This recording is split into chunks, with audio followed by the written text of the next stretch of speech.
I'm Barney Wright, editor of Total Sea Fishing magazine. I'm joined here today by Glen Milligan, ex-international boat angler and gold medalist, and also a charter boat skipper on the Wight Huntress from Portsmouth.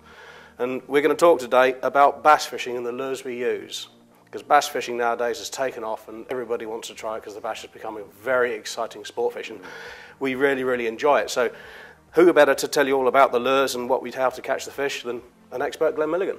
Yes, Glen. yes, Barney, yes. You're absolutely right. Everybody loves bass fishing. They look superb fish, they fight hard. It's a really exciting bit of sea angling that the guys just love.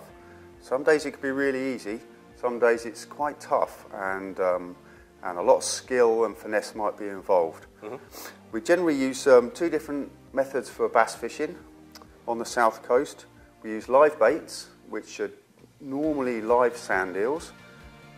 Also we use lures, artificial lures, and very often, I would say more often than not, artificial lures catch more bass than live baits. Why do you think that is? One of the reasons is if you look at one of these lures, and these are just a cross-section of examples that we use, these lures are really quite tough.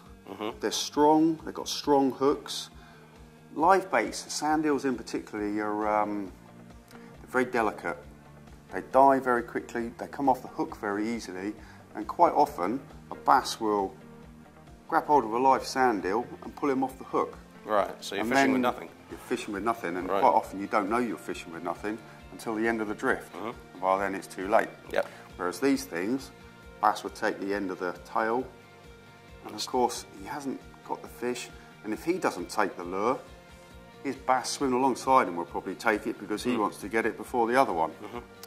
There's a bit of a competitive theme going on down there. It can be, yes. And also, you can see these lures, they're designed to create an action, a swimming action, which is used by this paddle tail.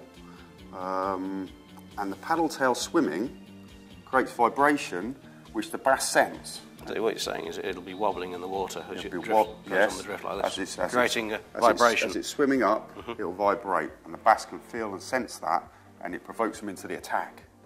Whereas live sand eels don't have any of that. They might have a bit of movement, but not too much. And quite often it's that movement that provokes the bass into the attack. All right.